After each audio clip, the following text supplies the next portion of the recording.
On the western edge of the Islamic world, 14 kilometres from Spain, lies a country where Mount Toubkal holds snow at 4,167 metres, while the dunes of Erg Chebi burn at 50 degrees. A place with no single climate, where the Sahara meets the snowline within a morning's drive, where one country holds both fire and ice in the same horizon. Morocco doesn't feel like anywhere you've ever been. 4 worlds pressed into one country Atlantic coast. Blue Medinas, red imperial cities, and Saharan dunes. All hidden behind the Strait of Gibraltar. So let us cross that strait into the kingdom of fire and ice, where sand and snow are the final authorities.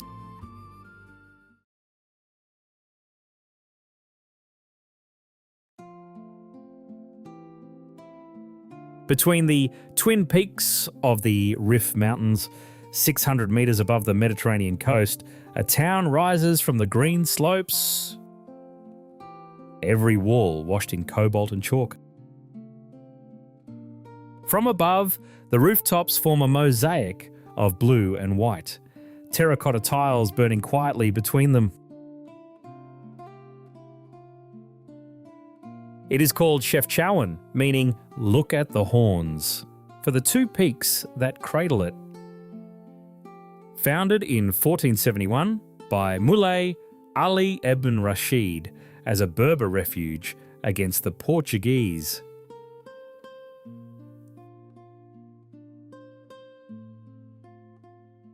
The hillside expansion still climbs the slope today, the original Berber stronghold spilling outward in blue.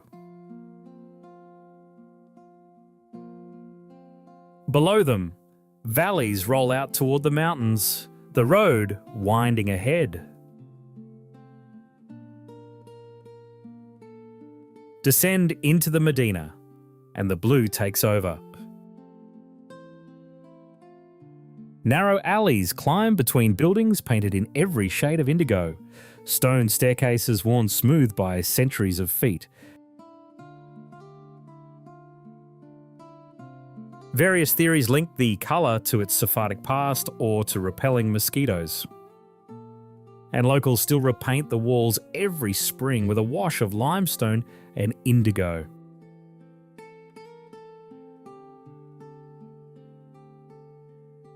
Cats stretch in patches of cool shadow between the doorways, and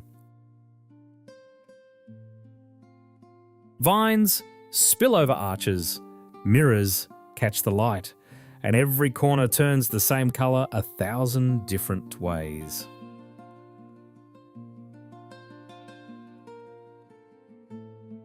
The same cobalt looks different under different skies.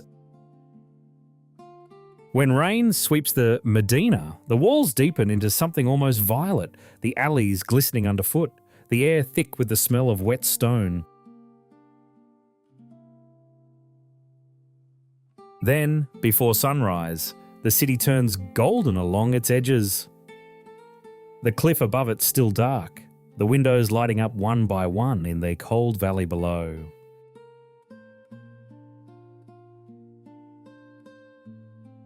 Down in Plaza Ouda El Hamman, the Casbah and the cafes warm slowly into the morning, the first vendors unrolling carpets across the stones. A figure passes beneath the brick arch of Bab el Hamma, one of the historic gates that mark the Medina's edge. For 449 years, between 1471 and 1920, this was a forbidden city. Closed to non-Muslims, its blue alleys shielded from the outside world for nearly half a millennium.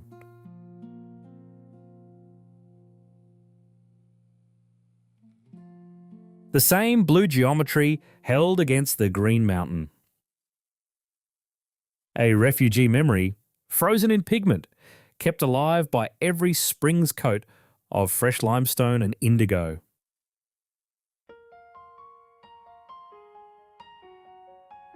North of Chefchaouen, where the Atlantic meets the Mediterranean, sits Tangier dressed in white.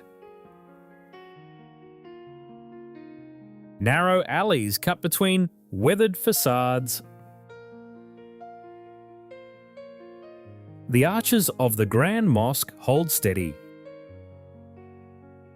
Yet this is the most conquered city in Morocco, passed through Phoenician, Roman, Portuguese, Spanish, and French hands. Every dynasty has left its mark on the skyline. Further inland, Tétouan spreads in white across the foothills, its tiled roofs catching the late sun. From above, the rooftops form a quiet field of clay and chalks. Down in Chefchaouen's alleys, caftans in pink, purple, and gold hang along the walls. And in Tangier's Medina, leather and textiles spill from wooden eaves. Down the Atlantic coast, in Rabat, a tower of red sandstone rises. Beside it stands the white mausoleum of Mohammed V. It was begun in 1191 by Almohad Caliph Yaqub al-Mansur, meant for the largest mosque in the Western Islamic world. 8 years later, the Caliph died and the work stopped at 44 metres. What survives is a field of 348 columns, most felled by the Great Quake of 1755. An ambition frozen in stone. Just up the river, the stone gate of the Kasbah of the Udayas opens onto a quieter Rabat. Below the citadel, waves break against the rocky shore where the lighthouse once watched the Sala rovers. Corsairs of the 17th century Bú-Regreg, who reached Iceland in 1627 and carried 400 captives back. Today, only fishing boats bob in the river mouth. Bright hulls line the sandy bay.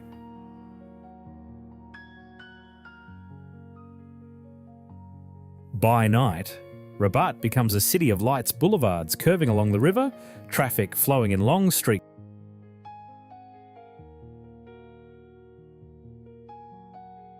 A modern tram glides over a new bridge, threading through the imperial capital that still governs Morocco today. From above, the Kasbah still holds its place beside the sea. Deeper inside the Medina, the older craft tradition still works in low light. Carpets and fabrics in muted pinks, browns and blues hang from wooden beams, woven by patient hands.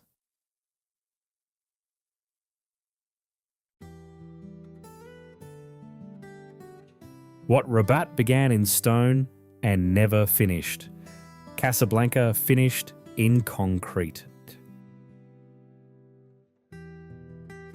100 kilometres down the Atlantic coast, the breakers fold against the rocks where the Hassan II Mosque stands. Its minaret rises 200 metres into the sky, the height of a 60-storey tower. And the tallest minaret in the world from 1993 until 2019. From the summit, a laser beam projects 30 kilometres eastward toward Mecca every night.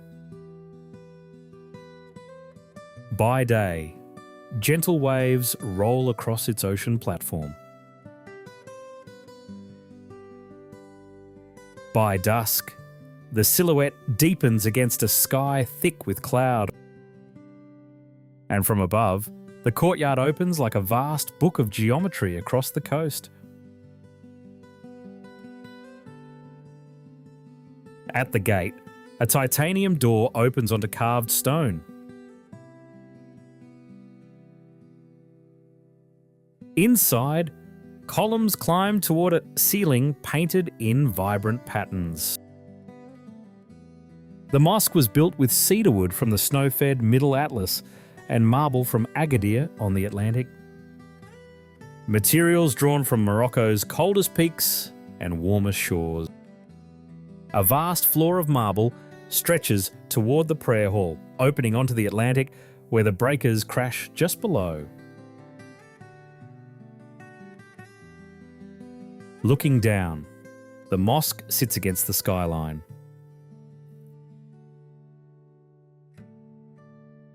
Beyond the mosque, the city sprawls in every direction, a dense weave of white and cream buildings stretching to the horizon.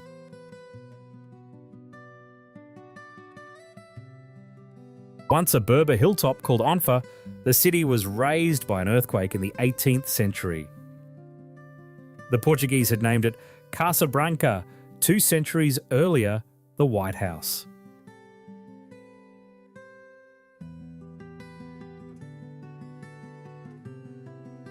Greater Casablanca now holds over 4 million people, the largest city in the Maghreb.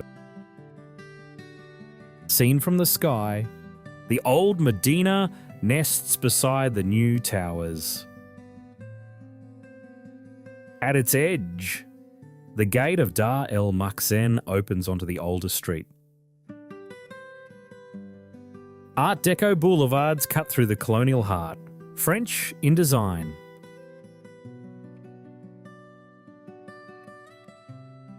And along the coast, families walk where the Atlantic cools the air. Through the streets glide red and black trams. Kars's tramway now runs 72 kilometres along 4 lines. The newest 2 opened in September 2024. 315,000 riders pass through it each day.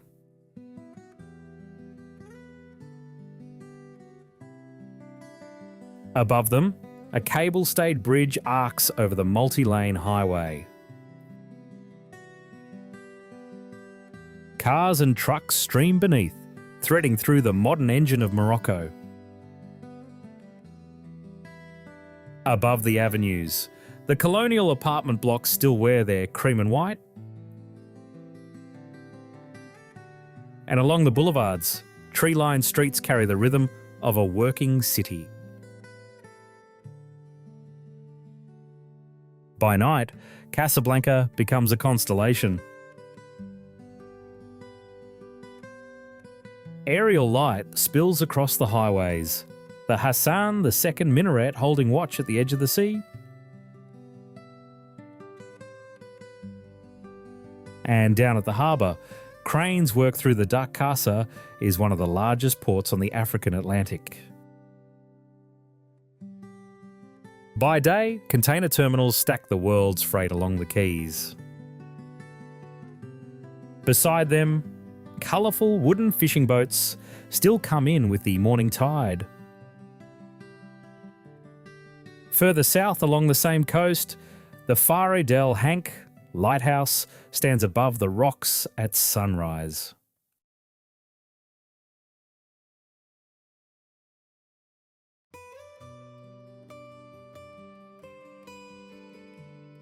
Inland from the coast, in a green valley between hills, sprawls a city of tan and beige. From above, Fes stretches in every direction, a dense weave of flat rooftops crowned by minarets and the green-tiled roof of the Qarawiyyin Mosque. It was founded in 789 by Idris I, great-grandson of the Prophet. And its first inhabitants were refugees from Cordoba on one bank and from Kairouan on the other. By the 11th century, the Almoravids had unified them into a single city. And from this height, that city still breathes. From the air, the rooftops fold into one another like a map without streets.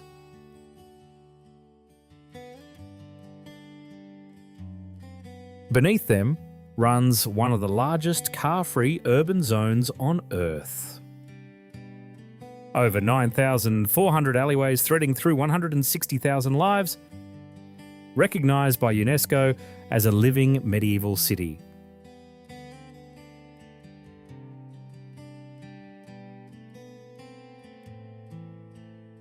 On the ground, the triple-arched blue gate of Bab Bou Jaloud opens into the Medina. The gate that pilgrims, merchants and craftsmen have crossed for centuries. Step inside Al-Atarine Madrasa and the labyrinth turns precise. Cedar wood carved with care from the highlands, marble polished to mirror the sky. And Zeli, fired above 1,000 degrees, come together in walls, and that trap the desert air cool, even in summer.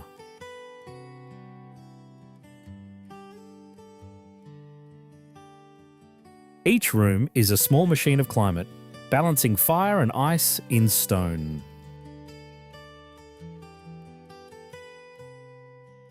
And not far away, Al-Qarawiyyin has held its ground since the 9th century, its quiet halls still full of light. Behind the unmarked doors of the Medina, riads open into hidden courtyards, fountains in the centre, balconies wrapped in tile and stucco. An antique cedar door, carved by a slow hand, still stands along an inner street. On the rooftops, the city tilts away in flat squares of clay. Down in the market stalls, leather bowls stack tier on tier. Hides hang above them in brown and tan. The same craft the city has carried for 1,000 years. And from a rooftop above the Medina, a honeycomb of colour opens below the Chouara tannery.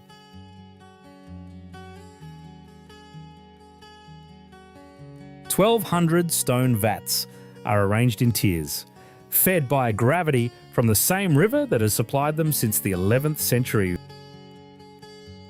And the technique inside has scarcely changed in 1,000 years. In some vats, the leather is cured for 30 days in pigeon droppings, cow urine and quicklime. In others, it is dyed by red poppies, blue indigo, yellow saffron and green mint.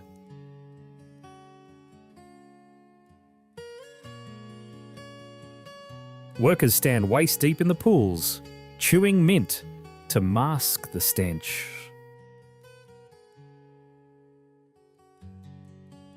On the rooftops, hides hang to dry in long sheets of cocoa and ochre. And on the walls, the finished pieces are pinned in rows under the sun. Below all of this, the souks pulse narrow, sun-warmed alleys lined with vendors, the Medina's living circulatory system. Perfume, leather, copper, and cloth, each guild keeps to its quarter. The same way it has for centuries.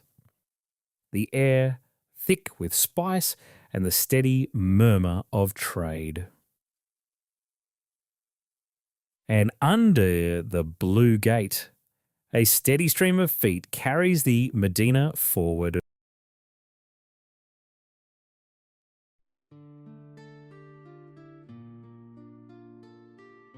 40 kilometres from the Medina, the city walls give way to older stones. The triumphal arch and broken columns of Volubilis stand in a green plain. The Roman city held its shape for nearly 1,500 years, until the masons of Moulay Ismail carried its marble away to build Meknes. And the Great Quake of 1755 finished what remained. What was Rome now lives inside another empire.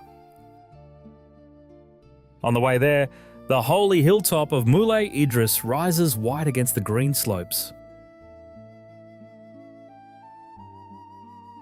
And at Meknes, the Bab el-Kamins gate opens into the imperial city. Its zelly and stucco set into walls partly built from Roman ruins. The Grand Mosque rises beyond the rooftops. Beyond the imperial walls, the same fertile valley still grazes its flocks.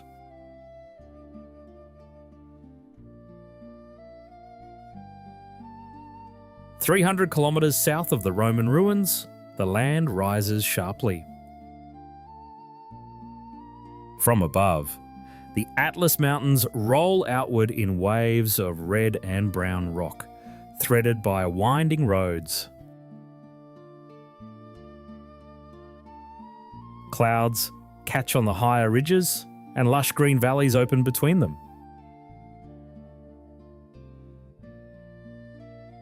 Cold streams cascade down rocky slopes, fed by snow that lingers far above. On those slopes, small villages cling to the stone, earth-toned houses stacked along the contours of the mountain. These are tigrimped, fortified Berber houses of adobe and timber, perched above gorges that fall 400 to 600 metres below.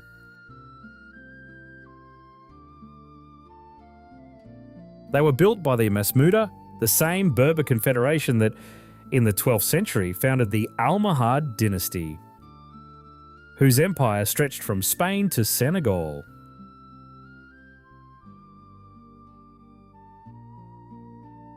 Their descendants still live among those walls today.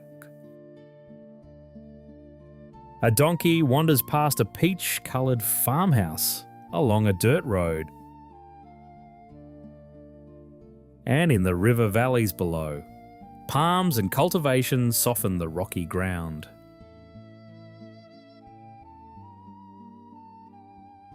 A car winds along a high road, the mountains opening wider on both sides. Higher up, clouds drift past terracotta houses, fire and ice in one horizon.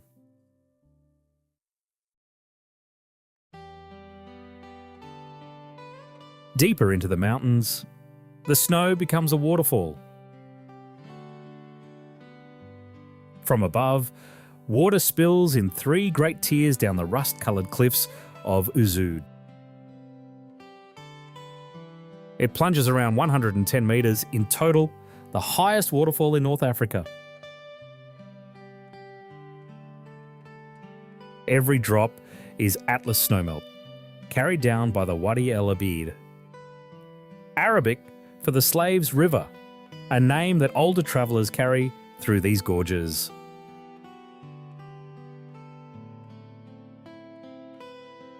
Lush green vegetation clings to the red rock around it. At the base, mist rises and a rainbow arcs across the spray. In Berber, Uzud means the act of grinding grain, and small watermills still turn at the top. The Almohads, who left their unfinished tower in Rabat, finished their first one here. The minaret of Kutubia rises 77 metres into the desert sky, its surface carved in pale stone. Begun in 1147 by the Almohad Caliph Abd al-Mu'min and finished by his grandson Yaqub al-Mansur. It became the model for the Giralda of Seville and the Hassan Tower of Rabat. Below it, red Moroccan flags ripple in the wind.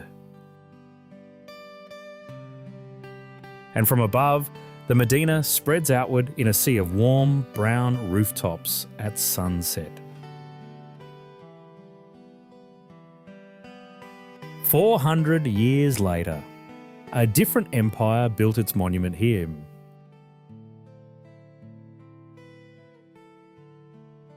El Badi Palace was begun in 1578 by the Saadian Sultan Ahmed al-Mansur, the Golden King, and decorated with Italian Carrara marble paid for by his sack of Timbuktu in 1591. A century later, Sultan Moulay Ismail dismantled it to build his new capital at Meknes. Today, only the red walls remain, with storks nesting along the top. Not far away, the Saadian tombs hold the dynasty's dead beneath honeycomb ceilings gilded in the same gold.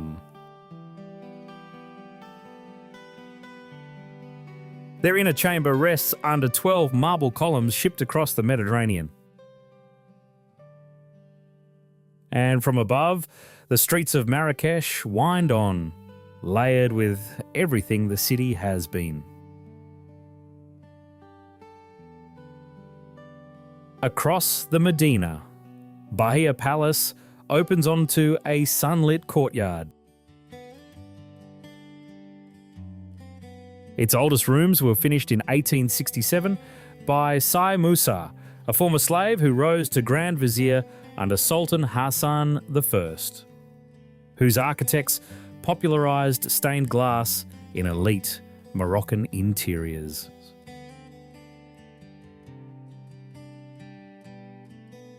Light filters through coloured glass onto carved cedar ceilings, painting the floor in slow blooms of red and blue.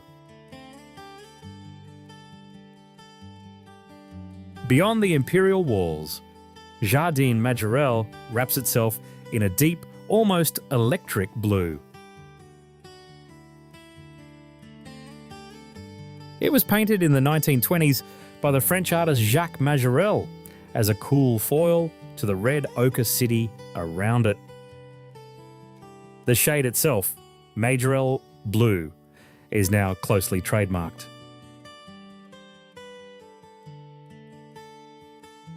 Yves Saint Laurent and Pierre Berger bought the garden in 1980.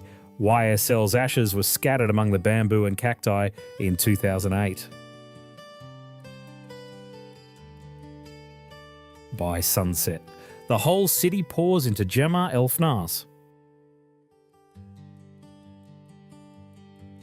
Its name in Arabic means Assembly of the Dead, once the public execution ground of medieval Almohad Marrakesh. Named by UNESCO in 2001, a masterpiece of oral and intangible heritage. After dark, food stalls and musicians fill the square in a slow tide of light.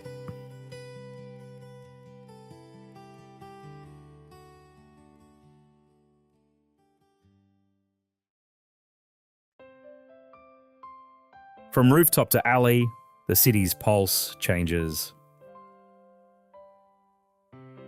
The souks open in narrow streams of colour, pyramids of spice, dried roses, ginger and cinnamon.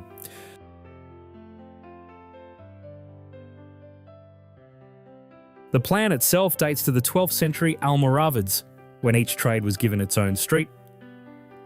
Souk al-Atarin for perfume, Souks Marine for general goods, Souk Desert Peace for spices.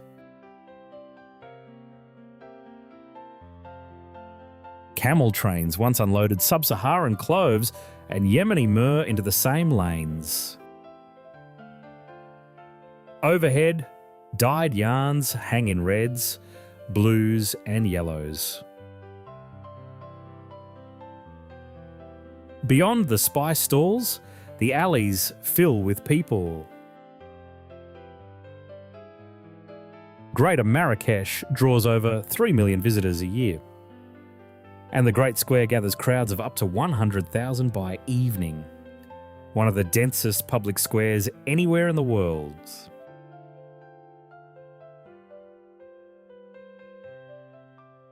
Through the same streets, horse-drawn carriages share the road with motorcycles loaded high. Sun filters through the slatted roof onto warm stone walls. And in shop after shop, handmade ceramic plates and tagine pots stack along the shelves. Near Tinsmith Square, traffic and pedestrians flow together through the Medina's worn stone arteries. An old archway frames a long alley, light filtering down across exposed wires and aged walls.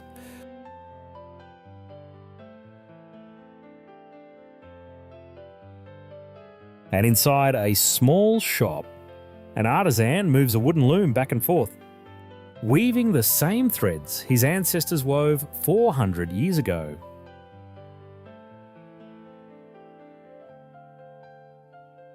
A 175 kilometres west, the heat breaks against the Atlantic. Stone fortifications rise from the rocks at Essaouira, washed by the sea on three sides. While Marrakesh burns above 40 degrees, the steady Alizé trade wind keeps this coast rarely above 25. A single-day journey from desert fire to ocean ice. Above the watchtowers can seagulls drift along the warm stone of the fort. Down at the harbour, hundreds of bright blue fishing boats are docked tightly side by side. Weathered hulls leaning against one another in the morning light. Above them, white seagulls circle the masts and crowd the seawall in restless flocks. On the dock, fishermen mend their nets along the quay, the day's catch laid out in the open. Further along, the painted hulls line up in a long row, their sides catching the sun. Beyond the walls, two seagulls watch the fishermen from a low railing, unmoving. Atlantic rollers come in steady against the city's stone face, layer after layer of slow blue water. Beneath the fortress, white surf crashes against jagged outcrops in bursts of foam. By night, drums and the three-stringed gwembri carry across courtyards. This is Nawa music, a Sufi tradition descended from the sub-Saharan slaves brought through Sijil Masar in the 16th century and named by UNESCO in 2019 as intangible heritage. And just beyond the city, the Agafay Desert opens. A desert before the desert.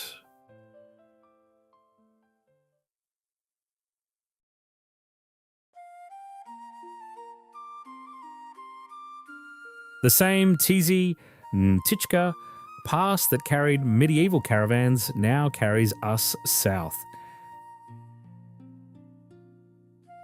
And then it appears an earthen castle rising against the sun. This is Ait Ben Haddou, fortified since the 11th century Almoravid era. though no current structure predates the 17th century.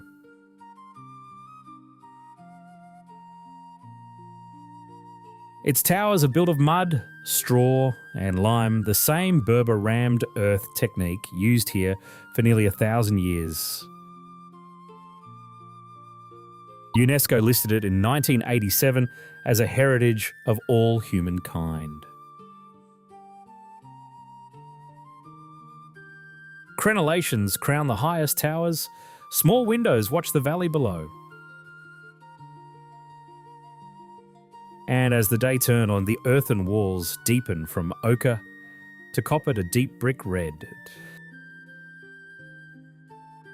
And yet, behind the postcard image, this is still a living village.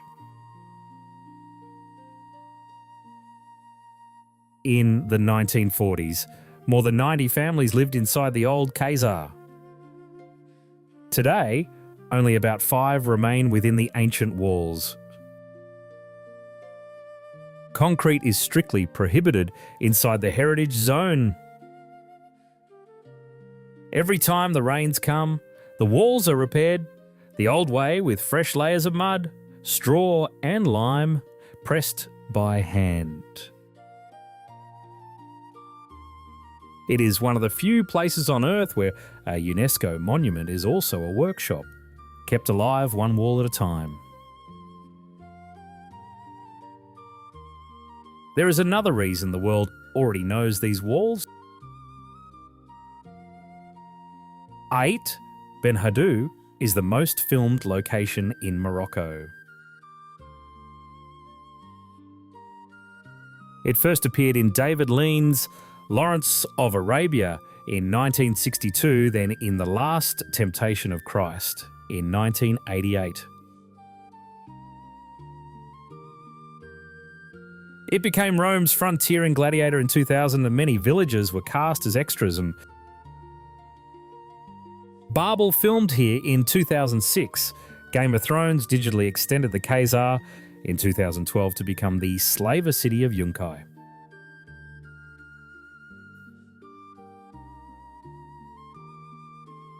And along the riverbank, palm trees hold the line between earth and stone the way they have for centuries. Beyond Ait Ben Haddou, the long ribbon of the Dra'ar Valley unfolds palm oases along the ancient caravan corridor. From above, a small castle on a plateau looks out over canyons of bare rock.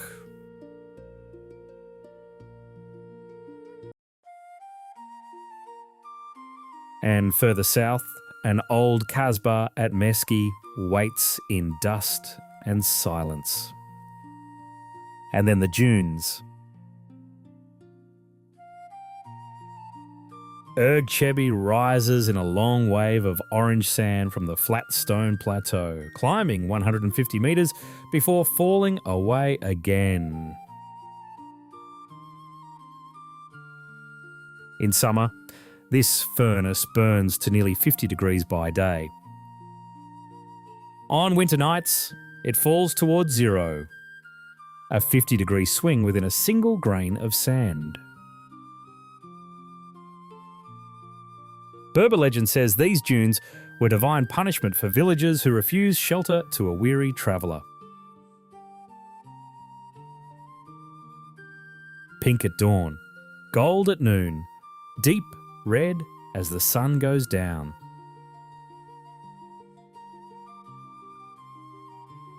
Beyond the dunes, the land opens into rocky mountains and dry plateaus.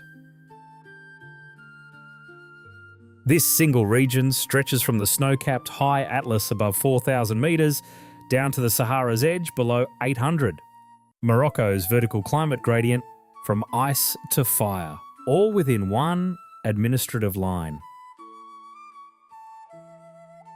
And along the Ziz, water carves a long green ribbon of palms through the hot stone. Below, small villages cluster against the cliffs, fed by the same oases. Out on the dunes, a line of dromedary camels moves slowly across the sand at sunset. These are the same Camels dromedarius lineages that southern Berber tribes have bred since the Middle Ages. For nearly 600 years, they carried gold and salt out of Sijil Massa, the medieval capital of trans-Saharan trade. Now, after the long collapse of those routes, the same lineages still walk the same sand, only carrying travellers instead of treasure. At the edge of the dunes, a Berber pours water for his camels in the shade. And along a quieter path, two figures lead donkeys laden with leafy fodder home before dark. Back northward, the road threads the great red walls of the Dades and Todra Gorges. And out on the open plain, the Noor solar station turns the same desert sun into power for cities far away. Near Ouarzazate, two pharaoh statues stand outside the gates of a cinema studio. Beyond them, after a rare rainfall, water lies briefly across the cracked earth. And by an old stone wall, a single donkey eats hay in the afternoon sun. And now, after 14 kilometres from Spain, after the snow on Tubkal and the fire of Erg Chebi, the road quiets.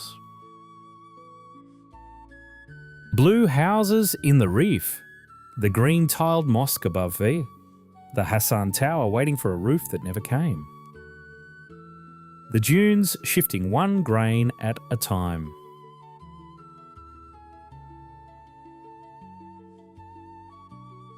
All of it returns now not as discovery, but as memory.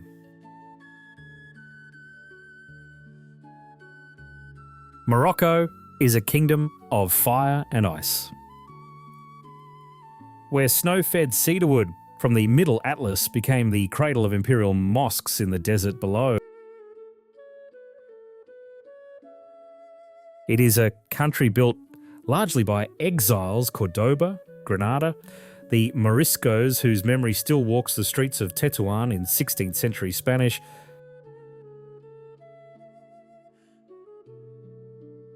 and it is an imperial crown that travelled 6 times in 1,000 years. Volubilis to Fez, Marrakesh, Rabat, Meknes, and back to Rabat, each capital looting the last.